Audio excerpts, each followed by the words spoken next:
नमस्कार।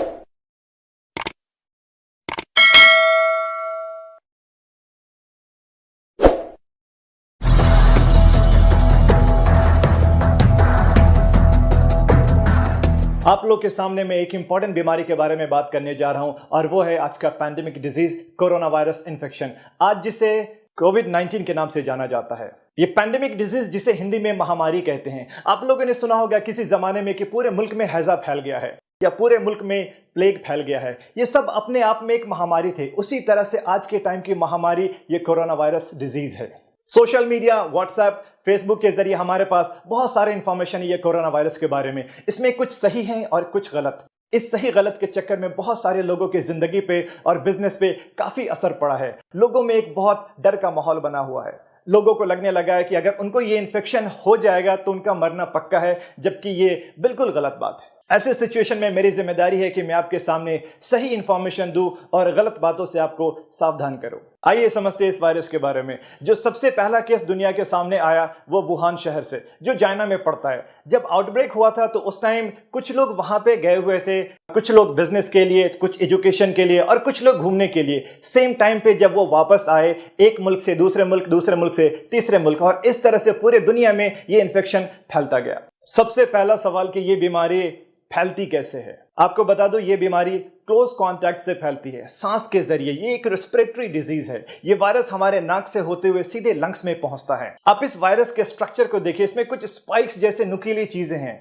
और साथ में हमारे लंग्स का फोटो देखिए, कितने ब्रांचेस बने हुए। ये वायरस सीधे नाक के रास्ते से होते हुए हमारे लंग्स में जाता है और आसानी से चिपक जाता है। ये वहीं पे मल्टीप्लाई होता है, उसके बाद से नुकसान पहुंचाना स्टार्ट करता है। तो यहाँ पे साफ मतलब है कि जो ज्यादातर सिम्टम्स हमारे पास में आते हैं वो लंग्स से रिलेटेड होते हैं। और ये वायरस अगर आपके खाने के साथ पेट में जाए तो पेट में एसिड प्रोडक्शन होता है खाना पचाने के लिए, जिससे ये वायरस मर जाता है। तो इसका मतलब ये हुआ कि खाने से ये वायरस नहीं फैलता है। एक बहुत बड़ा कंफ्यूजन है लोगों में कि क्या नॉनवेज खाने से भी ये वायरस फैलता है। मैं आपको बता दूं, बिल्कुल नहीं फैलता है। आउटब्रेक जब हुआ था वुहान से, तो वहां पे एक सी फूड मार्केट है। अब वो सी फूड मार्केट में एक साथ काफी सारे लाइव एनिमल्स, जिंदा जानवर और फिश जैसे सी फूड मिलते हैं। रिसर्च के हिसाब से एक एनिमल वायरस और एक ह्यूमन वायरस मिलकर के म्यूटेशन हुआ और एक नया वायरस बन गया। तो इसलिए हम इसे नोवेल कोरोना वायरस भी कहते हैं।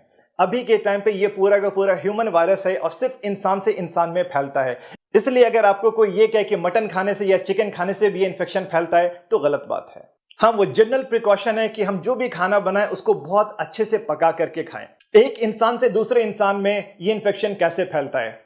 आप मान लो ये इन्फेक्शन मुझे हो चुका है और मुझे खांसी होना स्टार्ट हो चुका है, तो मेरे खांसी करने के दो तरीके होंगे। एक तो मैंने हवा में खांसी किया और दूसरा मैंने अपने हाथों पे खांसी किया। दोनों कंडीशन में मैं ये इन्फेक्शन एक दूसरे को फैला सकता हूं। अगर मैंने हवा में खांसी किया तो मेरे मुंह से वायरस निकला और वो 1 से 1.5 मीटर तक जाकर के नीचे चला जाएगा। उस बीच में अगर मेरे अगल बगल में कोई है तो उसके हाथ पे चिपक जाएगा वायरस या उसके मुंह पे लग जाएगा ये वायरस। अगर मैंने अपने हाथ पे खांसी किया और मैं अपने घर पे बैठा हूं तो मैंने पानी पीने के लिए जग को टच किया, फ्रिज खोला या किसी भी सामान को टच किया, और अगर मैं बाहर जाने के लिए निकलता हूं तो मैंने लिफ्ट को टच किया या किसी भी चीज को मैंने टच किया, उस बीच में कोई दूसरा इंसान आकर के उसी सेम चीज को टच करता है, तो ये हमारी नॉर्मल आदत होती है कि हम लोग अपने हाथ को बार बार अपने मुंह पे लगाते हैं, नाक को टच करते हैं, आंख को भी टच करते हैं।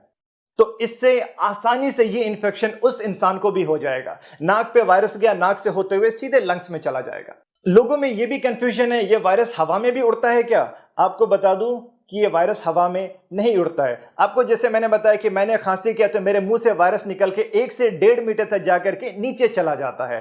तो ये वायरस हवा में नहीं उड़ता है। अब किसी को ये इन्फेक्शन हो जाए तो क्या क्या सिम्टम्स आएंगे, यानी कि मरीज के अंदर लक्षण क्या क्या होंगे इस बीमारी के। जो सबसे पहला लक्षण स्टार्ट होगा वो तो आम फ्लू जैसे सर्दी जुकाम और गले में खराश, लेकिन इसके साथ में सूखी खांसी और बुखार भी होगा। मतली जैसा यानी कि उल्टी होने का मन भी होगा पेशेंट को, और धीरे धीरे ये सिम्टम्स और ज्यादा बढ़ते जाएंगे वक्त के साथ। साथ में उनकी हिस्ट्री भी देखिए कि पिछले 10 से 12 दिनों में वो किन किन जगहों पे गए हैं।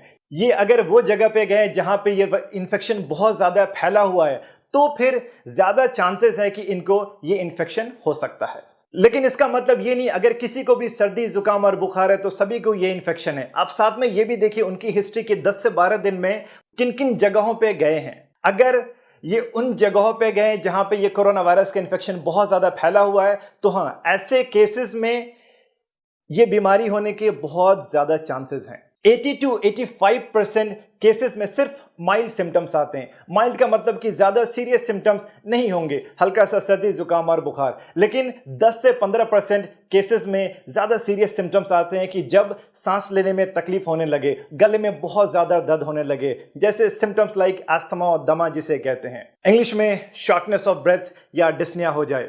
अब तक बच्चों में ये बीमारी ज्यादातर नहीं देखी गई, लेकिन इसका मतलब ये नहीं कि बच्चे 100% सेफ है। ज्यादातर बड़े लोगों में इस बीमारी का असर देखा गया है। नौजवान और हेल्दी लोग इस वायरस को आराम से बर्दाश्त कर सकते हैं, लेकिन जिनका उम्र 60-70 साल से ज्यादा है, बूढ़े, ज़ईफ और जिनके साथ में कोई दूसरी बीमारी भी है जैसे कि डायबिटीज, हाइपरटेंशन, दिल की बीमारी, उनके लिए यह वायरस को बर्दाश्त करना मुश्किल होगा। उम्र के साथ और बाकी बीमारियों के साथ इंसान का इम्यून सिस्टम थोड़ा कमजोर हो जाता है। इम्यून सिस्टम का मतलब हमारे शरीर की अपनी शक्ति होती है बीमारी से लड़ने की। अगर किसी को ये सारे सिम्टम्स आ जाए तो आगे आपको क्या करना चाहिए? आप सबसे पहले इस हेल्पलाइन नंबर पे फोन करिए और अपने सिम्टम्स के बारे में बताइए। ये हेल्पलाइन नंबर इंडियन गवर्नमेंट की तरफ से है। हेल्थ अथॉरिटीज के लोग आपसे बात करेंगे और आपको सही मशवरा देंगे। जरूरत पड़ने पे आपके दिए हुए एड्रेस पे आएंगे और आपका जांच करेंगे। अगर उनको सारे सिम्टम्स इस वायरल इन्फेक्शन का लगेगा तो आपके गले से स्वैब कल्चर लेकर के टेस्ट के लिए जाएंगे, और ये टेस्ट अभी सिर्फ सरकारी लैब सेंटर्स पे ही हो पाएगा। फोन नंबर के अलावा हर स्टेट में कुछ खास सरकारी हॉस्पिटल है जिसे इस वायरल इन्फेक्शन का स्पेशल सेंटर बनाया गया, आप वहां पे जाइए। आपका टेस्ट अगर के पॉजिटिव आ जाता है तो उसके बाद में क्या होगा? सबसे पहली बात, आपको बिल्कुल भी नहीं घबराना है, बिल्कुल भी नहीं डरना है। 80 to 85%, 80 से 85% लोगों में सिर्फ माइल्ड सिम्टम्स आते हैं, हल्के सिम्टम्स। अगर सिम्टम्स जरा सा है तो आपको एक स्पेशल वार्ड में आइसोलेट कर दिया जाएगा 2 हफ्ते के लिए, जहां पे आपका सिम्टोमेटिक इलाज चलेगा। अगर किसी को बहुत ज्यादा दिक्कत हुआ सांस लेने में तो उनको आईसीयू में रखा जाएगा, जहां पे वेंटिलेटर की सुविधा भी उपलब्ध होगी, जो कि सिर्फ 10 से 15% लोगों में हो रहा है। आपको जब मैंने 2 हफ्ते के आइसोलेशन के बारे में बोला तो आइसोलेशन को मैं अच्छे से समझा दूं। आइसोलेट होने का नाम सुन के लोगों में एक डर सा बन गया है। उनको लगने लगा है कि 2 हफ्ते के लिए उन्हें जेल में बंद कर दिया जाएगा या पूरी दुनिया से उनको अलग कर दिया जाएगा, और इस डर की वजह से वो ना तो किसी हॉस्पिटल में जा रहे हैं और ना ही किसी डॉक्टर से मिल रहे हैं। आपने सुना होगा कि जो सस्पेक्टेड मरीज थे कोरोना वायरस के, यानी जिनके अंदर ये सारे सिम्टम्स आ रहे थे कि इनको शायद ये इन्फेक्शन हो सकता है, और डॉक्टर ने उन्हें एडमिट होने के लिए या आइसोलेट होने के लिए बोला और वो मरीज वहां से भाग गए। प्लीज ऐसा मत करिए। आइसोलेशन का मतलब है कि आपको एक खास रूम में 2 हफ्ते के लिए रखा जाएगा, निगरानी में। दूसरे लोगों से कांटेक्ट नहीं होने दिया जाएगा। जरूरत पड़ने पे आपको उसका सिम्टोमेटिक इलाज दिया जाएगा। यह वायरस का इन्फेक्शन ही क्लोज कांटेक्ट से होता है। आप अपने आप को आइसोलेट करके दो सबसे बड़ा काम कर रहे हैं। एक तो बिल्कुल सही टाइम पे आपका इलाज स्टार्ट हो गया, दूसरा आपसे किसी और को ये इन्फेक्शन नहीं फैलेगा। आपके 2 हफ्ते आइसोलेट रहने से सैकड़ों लोगों की हिफाजत होगी, आपकी अपनी फैमिली की हिफाजत होगी, और 2 हफ्ते के बाद आप अपनी आम जिंदगी सेहतमंद होकर के बिल्कुल नॉर्मली गुजार सकते हैं। इस बीमारी का इन्फेक्टिविटी रेट और डेथ रेट कितना है? आइसोलेट होने पर जब इतना फोकस किया जा रहा है तो उसकी सबसे बड़ी वजह है इसका हाई इन्फेक्टिविटी रेट, यानी एक इंसान से दूसरे इंसान में बहुत तेजी से फैलता है। सबसे पहला केस दुनिया के सामने दिसंबर 2019 में आया था, लेकिन आज 21 मार्च के सुबह तक पूरी दुनिया में 2,75,000 से ज्यादा लोग इन्फेक्टेड हो चुके हैं। इंडिया में 235 लोग का केस अब तक पॉजिटिव हो चुका है, और सस्पेक्टेड केस और भी बहुत ज्यादा हैं। लेकिन एक अच्छी बात यह है कि इसका डेथ रेट 4% से भी कम है, यानी कि अगर 100 इंसान को इन्फेक्शन हो जाए तो डेथ सिर्फ 3 या 4 लोगों में हो रहा है। और वो 3-4 लोग जो इन्फेक्टेड है वो भी जो ज्यादा बूढ़े, ज़ईफ हैं या जिनकी इम्यून सिस्टम बहुत ज्यादा कमजोर है। आपको अगर ये इन्फेक्शन हो जाए तो उसके बाद आपका इलाज कैसे होगा? अगर आपको सिम्टम्स नहीं है तो आपको होम आइसोलेशन के लिए मशवरा दिया जाएगा। अगर माइल्ड सिम्टम्स है तो आपको एक स्पेशल वार्ड में आइसोलेट किया जाएगा, जहां पे आपको निगरानी में रखा जाएगा और सिम्टोमेटिक इलाज दिया जाएगा।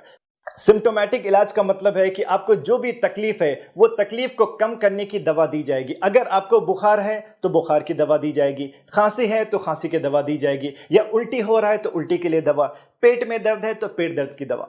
अगर केस बहुत ज्यादा सीरियस है, यानी कि सांस लेने में दिक्कत होने लगी है, सांस की प्रॉब्लम है, तो ही ऐसे सिचुएशन में आईसीयू की जरूरत पड़ेगी। अभी 100% कोई भी स्पेसिफिक मेडिसिन या वैक्सीन मार्केट में नहीं आया है। अब इस बीमारी को आगे फैलने से कैसे रोका जाए? आपको जैसे मैंने बताया कि इसका इन्फेक्टिविटी रेट बहुत ज़्यादा है, यानी 1 से 2, 2 से 4 और 4 से 8 बहुत आसानी से फैलता है। अगर किसी एक इंसान को ये इन्फेक्शन हो जाए और हमने उसको एक जगह पे आइसोलेट कर दिया तो उस इंसान से आगे नहीं फैलेगा। या खुद हमने अपने आप को ज़्यादातर लोगों से दूर रखा, वो इसलिए कि हमें पता नहीं है कितने लोग इन्फेक्टेड है, तो हमने अपने आप को बचा लिया। ये आइसोलेशन और ये दूरियां ही इस इन्फेक्शन को आगे फैलाने से रोकेगा। आगे हमें क्या क्या प्रिकॉशंस लेने चाहिए? सबसे पहला, लाइफस्टाइल मॉडिफिकेशंस। हर बात पे हम लोग अपना हाथ मुंह पे लगाते हैं, नाक को टच करते हैं। ये आदत हमें बंद करना होगा। अपने हाथ को मुंह पे मत लगाइए। खांसी हाथ पे करते थे पहले, अब अपने बाजू पे करिए। ये वो जगह है जहां पे आप आसानी से टच भी नहीं करते हैं और आसानी से बाद में आप अपने कपड़े को भी बदल सकते हैं। आपको अगर सर्दी जुकाम है तो प्लीज मास्क पहनिए ताकि दूसरे को इन्फेक्शन ना फैले। मास्क गीला होते ही बदल लीजिए। आपको मास्क के बारे में बताता चलूं कि जो जनरल मास्क है उससे 100% सेफ्टी नहीं है। सर्जिकल मास्क या N95 मास्क से काफी हद तक सेफ्टी है, लेकिन N95 मास्क सभी के लिए रिकमेंडेड नहीं है। जो हेल्थ केयर के लोग हैं, जो मरीज से बहुत क्लोज रहते हैं, उनके लिए ये बिल्कुल जरूरी है। एक एंटी पॉल्यूशन क्लॉथ मास्क है जो यूज कर सकते हैं आप, और सुबह से रात तक मास्क लगाने की भी बिल्कुल जरूरत नहीं है। लोगों से दूरियां मेंटेन करना काफी होगा। बाहर किसी भी पब्लिक एरिया में जा रहे हैं तो प्लीज मास्क लगाइए। हाइजीन मेंटेन करिए, लगातार हाथ धोते रहिए सैनिटाइजर से या साबुन से हर 3-4 घंटे पे। सैनिटाइजर शायद हर किसी के पास में ना हो, लेकिन साबुन हर जगह पे है। अगर आप बाहर के एरिया से अपने घर के अंदर जाते हैं तो प्लीज अपने सारे कपड़े बदल लीजिए। हाथ और मुंह को बहुत अच्छे से धोइए। भीड़ में जाने से अपने आप को रोकिए, वो शादी की भीड़ हो, राजनीतिक भीड़ हो या कोई धार्मिक भीड़ हो। हाथ मिलाना और गले मिलना अभी बंद करिए। हर इंसान से 2-3 मीटर की दूरियां मेंटेन करिए। ज्यादा अच्छा है कि अपने आप को कुछ दिनों के लिए लॉकडाउन कर लीजिए। अपने घर की सफाई सूखे झाड़ू से नहीं करिए, बल्कि सीधे पोछा लगाइए। वो इसलिए कि अगर एक इन्फेक्टेड इंसान ने खांसी किया तो वायरस 1 से 1.5 मीटर उड़ के नीचे जाता है और वो जमीन में लग जाता है। आपने अगर सूखा झाड़ू लगाया तो वो हवा में फिर से उड़ेगा और दूसरे को इन्फेक्शन फैलाएगा। तो ज्यादा अच्छा है कि सीधे आप मॉपिंग करिए, पोछा लगाइए डेटॉल या सेवलॉन के पानी से, और ज्यादा से ज्यादा पका हुआ खाना खाइए, गर्म पानी पीजिए। आपको मैं दोबारा रिमाइंड करा दूं कि 80% लोगों में सिर्फ माइल्ड सिम्टम्स आते हैं। तो क्या इस बीमारी को हल्के में लेना चाहिए? बिल्कुल भी नहीं। आप में से जो लोग हेल्दी हैं, यंग हैं, आपको इन्फेक्शन हुआ आप बर्दाश्त कर लेंगे, लेकिन आपके घर पे रहने वाले या अगल बगल में जो बूढ़े ज़ईफ लोग हैं या जिनका इम्यून सिस्टम कमज़ोर है, वो इस बीमारी को बर्दाश्त नहीं कर पाएंगे। ये इन्फेक्शन बहुत ही तेज़ी से फैल रहा है। जो हालत आप इटली के देख रहे हैं, न्यूज़ के ज़रिए, वो हालत हमारे हिंदुस्तान में ना फैले। आप अपनी हिफाजत खुद करिए। आपकी हिफाजत ही सबकी हिफाजत है। एक इंसान से दूसरे इंसान तक फैलने का जो चेन बन चुका है, हमें वो रोकना है। लोगों को एजुकेट करिए, सबको इस बीमारी के सिम्टम्स और प्रिकॉशंस के बारे में बताइए कि ये बीमारी से कैसे बचा सकता है और इसको आगे फैलने से कैसे रोका जा सकता है। प्लीज घबराइए मत और डरिए मत, एक दूसरे का हिम्मत बढ़ाइए। अभी सबसे इंपॉर्टेंट है इस बीमारी से लड़ने की और इसको खत्म करने की। आपके पास, हमारे पास जान है तो जहान है। आज के टाइम पे shopping malls, cinema theatres, schools, universities सब बंद हो चुके हैं सिवाय हॉस्पिटल के। हॉस्पिटल में काम करने वाले doctors, nurses, lab technicians, ward boys, guards या जो भी स्टाफ्स हैं हॉस्पिटल के, उनके काम में सपोर्ट करिए और उनका शुक्रिया अदा करिए। ये वो लोग हैं जो अपनी जान को खतरे में डाल के हर किसी की हिफाजत कर रहे हैं। A big salute to all medical professionals. Health care administration से या हमारे सरकार की तरफ से जो भी इंस्ट्रक्शंस आते हैं, प्लीज उसको फॉलो करिए। इसी में हम सबकी भलाई है। आप सब लोग सेहतमंद रहिए, खुश रहिए और ये कोरोना वायरस से सेफ रहिए। Thank you so much.